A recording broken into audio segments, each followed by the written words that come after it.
युतीच्या रणनीतीचा आराखडा तयार आहे। युतीत मिठाचा खडा कोणी टाकू शकत नाही असंही उद्धव ठाकरेंनी म्हटलेलं आहे। भाजपवासी झालेल्या सुजय विखे यांनी आज मातोश्रीवर जाऊन उद्धव ठाकरेंची भेट घेतली आणि त्यानंतर उद्धव ठाकरेंनी पत्रकारांशी संवाद साधला। हे सगळं त्यांच्या पवारांच्या नीतीला शोभेल असंच आहे की जसं आम्ही म्हणतो जे आम्ही बोलतो ते करून दाखवतो आणि ते जे बोलतात त्याचे नेमकं उलट समजायचं असतं तसंच आहे ते वेगळं काय करायचं मला माहित नाही। शरद पवार हे अष्टपैलू आहेत।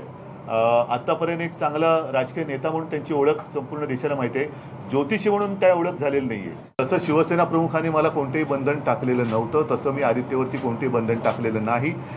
निवडणूक लढवायची की लढवायची नाही हा निर्णय तो घेईल, पण या वेळेला तरी तो निवडणूक लढवणार नाहीये। पण मला माहिती आहे तो त्याला त्याच्याशी हा विषय त्याच्याशी बोला। लोकसभा नाही तर विधानसभा निवडणुकीमध्ये मी त्याच्याशी ह्या विषयावरती बोललेलो नाही। हा निर्णय तो आणि शिवसैनिक आहेत ते घेतील। एक गोष्ट नक्की की युती झालेली आहे आणि त्याच्यामुळे युतीमध्ये आता कोणीही दोन्ही पक्षाकडनं एकमेकाला दगाफटका होणार नाही। जे आम्ही करतो ते समोरून करतो, आडून कोणताही वार आम्ही केलेला नाही आणि कधी करणार नाही। भाजपवासी झालेल्या सुजय विखे यांनी आज मातोश्रीवर जाऊन उद्धव ठाकरेंची भेट घेतली आणि या भेटीनंतर सुजय विखेंशी बातचीत केली आमचे प्रतिनिधी उदय जाधव यांनी। काय सांगाल सुजयजी, तुम्ही उद्धव ठाकरे यांची भेट घेतलेली आहे, काय सांगाल तुम्ही त्याच्यावर? युतीचं पक्ष आहे। मी भारतीय जनता पार्टीचा जरी संभाव्य उमेदवार असलो तरी शिवसेना एक फार मोठा पक्ष म्हणून युतीमध्ये आहे आणि त्या ठिकाणी त्यांचा आशीर्वाद मला 100% लागणार आहे आणि म्हणून तो आशीर्वाद घेण्यासाठी मी या ठिकाणी आलो आणि साहेबांनी मला आश्वासित केलं की नगर जिल्ह्यामधला जो काही शिवसैनिक असेल तो तुमच्या पाठीमागं उभं राहील असं त्यांनी मला आशीर्वाद दिले आणि तेवढीच अपेक्षा मला होती। विद्यमान नगरचे खासदार दिलीप गांधी हे बंडखोरी करण्याच्या तयारीत आहेत, नाराज आहेत, मग त्या नाराजीचा फटका तुम्हाला बसू शकतो। ती पोकळी कुठेतरी भरून घेण्यासाठी शिवसेनेची मदत तुम्हाला आवश्यक वाटते?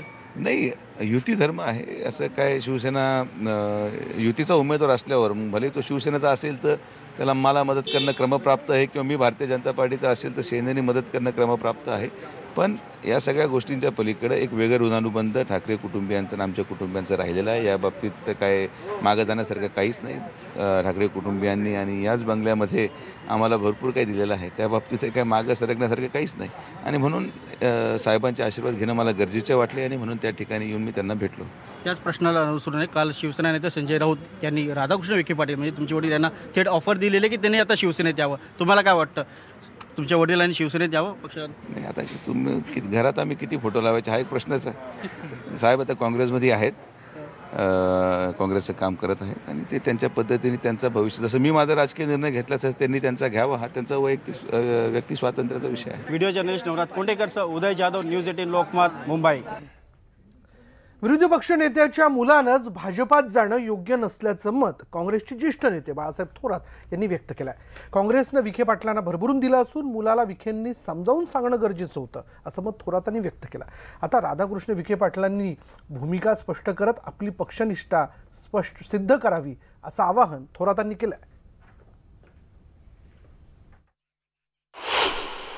काँग्रेस करता तर ते योग्य नाही। निवडणुकीचा काळ आहे, रणसंग्राम जवळ आलेला असताना नेतृत्व जो करायचं ज्यांना त्यांचाच मुलगा वेगळ्या पक्षात जातोय हे एक चांगली गोष्ट नाही खरं म्हणजे। आणि हे दोन वेगळे असं काही मी मानत नाही। माझा पक्ष नेतृत्व हे त्यांनी तपासून घ्यावं, त्यांनी सिद्ध करावं का मी माझा काही याच्यामध्ये वाटा नाही, तो वेगळा आहे, हट्ट धरला, हे त्यांनी सिद्ध करण्याची गोष्ट आहे, त्या पद्धतीने सिद्ध त्यांनी करावं। पण मला असं नाही वाटत का बाप वेगळा आणि मुलगा वेगळा असं मला वाटत नाही। त्यामुळं या सगळ्याचा विचार हा आमच्या केंद्रीय नेतृत्व असेल, राज्य नेतृत्व यांनी त्यांची चर्चा करून याबाबत काही निर्णय घेणं आवश्यक आहे।